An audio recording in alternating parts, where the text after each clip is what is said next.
비감록 제34칙 앙산 오로봉, 앙산선사의 오로봉이라는 뜻입니다. 앙산 해적선사는 당대의 걸성으로 앙산에 주석하였기에 법호가 앙산선사입니다. 소주 출신으로 17세에 손가락 2개를 자르며 서원을 세우고 출가하였습니다. 탐은 응진선사와 위산영우선사의 지도를 받았으며 위산선사의 법을 이었습니다. 위산선사와 앙산선사를 잇는 선종을 위양종이라고도 합니다. 원주의 대앙산에 오래 주석하셨고 동평산에서 입적하셨습니다. 본칙 원문을 보겠습니다. 그 앙산 문성호대 근리심초 성운 여산인이다. 산운 정유 오로봉마 성운 부정돈이다. 산운 사리 부정유산이로다. 운문운 차의 개위 자비지구로 유낙처지담이로다. 이 근리심처라는 말은 최근에 어디를 떠나왔는가 혹은 어디서 왔는가 하고 선지식이 후학에게 흔히 묻는 인사이기도 하고 후학의 경지를 살필 때 쓰는 말이기도 합니다. 여기 등장한 여산은 중국 강서성에 있는 산으로 불교에서 염불과 선의 대가들이 주석했던 곳으로 유명한 곳입니다. 산세가 좋고 멋진 폭포도 있으며 특히 오로봉이 유명합니다. 오로봉은 5 노인이 서 있는 것 같다고 붙여진 이름으로 풍광이 아름다운 여산 동남방에 있는 가장 험하고 멋진 곳입니다. 당나라 청령거사 이태백이 망여산 오로봉이라는 시에서 구름과 소나무 사이에 오두막을 지어 살고 싶다고 표현했던 곳입니다. 앙산선사는 여산의 핵심이라는 상징성으로 이 오로봉을 언급했습니다. 살이란 말은 산스크리트 아짜르야를 소리대로 아살이라고 한역을 했고 그것을 줄여서 살이라고 쓰기도 했는데 여기서는 스님이라는 뜻입니다. 낙초라는 말은 입초라고도 합니다. 여기 풀초는 세속적 세계를 뜻하며 낙초 혹은 입초라는 표현은 자비로 세속적 세계에 들어가 중생을 제도하는 것을 뜻합니다. 반대로 출초라고 하면 세속적 세계에서 벗어나는 것을 뜻하지요. 출초, 입초라고 하면 선지식의 자유자재한 경지를 가리키는 말입니다. 본칙을 번역해 보겠습니다. 이런 얘기가 있다. 앙산선사가 어떤 스님에게 물었다. 최근에 어느 곳을 떠나왔는가? 스님이 답하였다. 여산입니다. 앙산선사께서 말씀하셨다. 오로봉에는 가보았는가? 스님이 답하였다. 가보지 못했습니다. 앙산선사께서 말씀하셨다. 스님은 산을 가보지 못했군. 뒷날에 이 얘기를 들은 운문선사께서 이러셨다. 앙산선사의 이 말씀들은 다 자비로 위하는 까닭에 상대의 경계에 맞춘 말을 하게 된 것이다.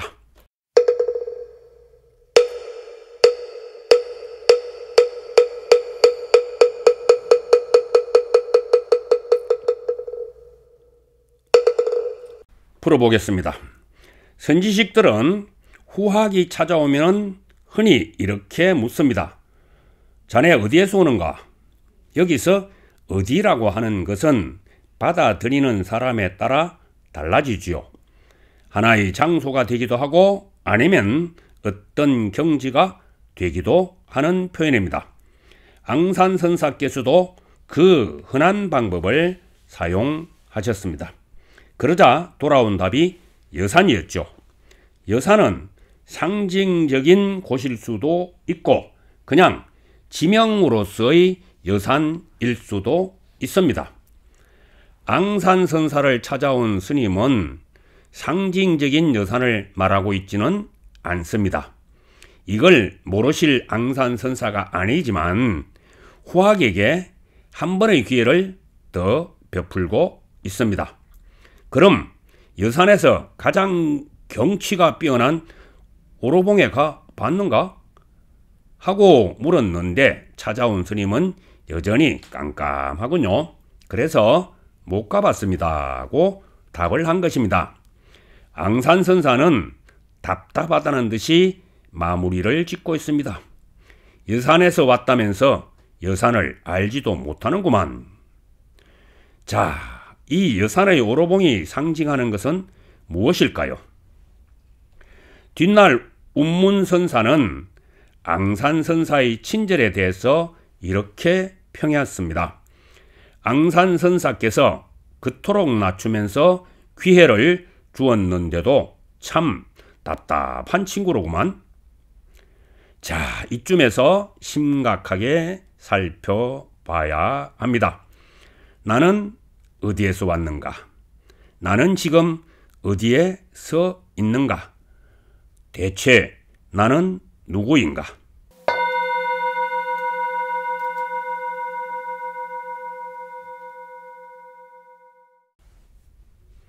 자, 송의 원문을 보겠습니다. 출초 입초하니 수해 심토리요 백운 중중하고 홍일 고고로다 좌고 무하르니 우해 이로로다 군불견가 한산자가 행태조라 10년 귀부덕하니 망각 내 시도로다. 이 무하라는 말은 결점이 없다는 말로 오로봉의 흠잡을 수 없는 경치를 뜻합니다. 이로라고 하는 말은 너무나 노련하다는 뜻으로 오로봉의 원숙한 모습을 가리킵니다. 한산자는 흔히 한산이라고 표현하죠.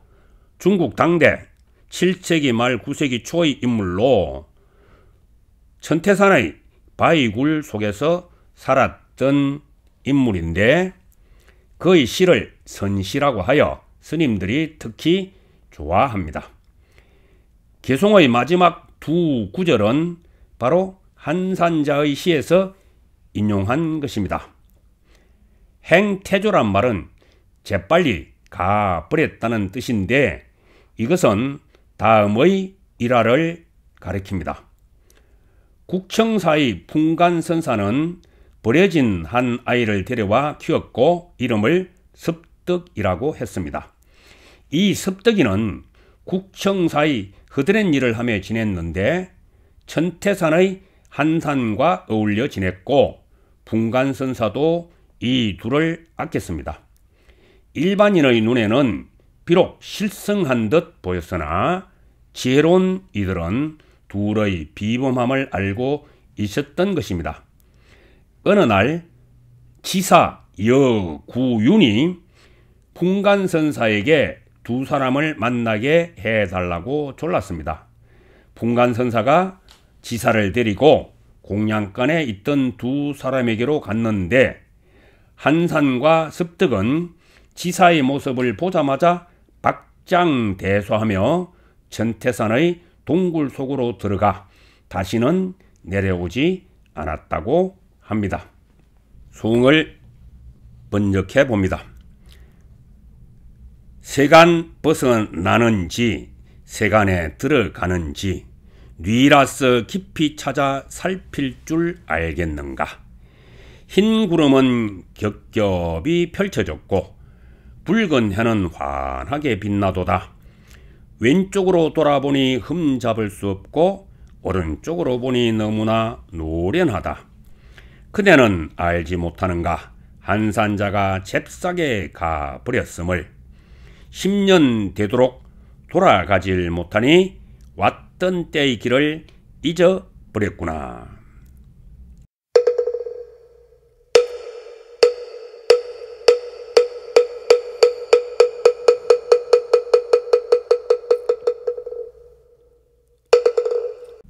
풀이해보겠습니다. 선지식의 지도법은 낮추는 듯 높이기도 하고 높이는 듯 낮추기도 합니다.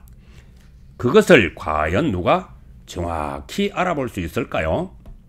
안목을 갖춘 이가 아니면 참으로 어려운 일입니다.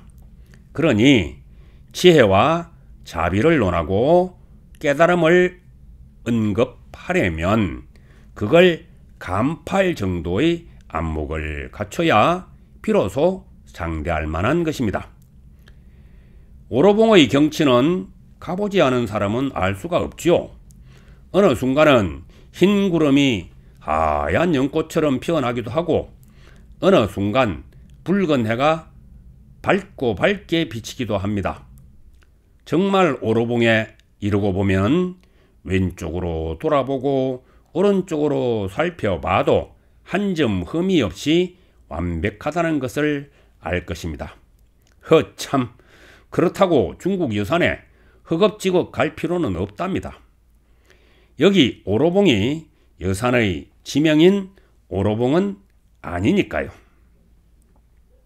선의 경지에 대해 말로야 얼마든지 설명할 수 있겠죠.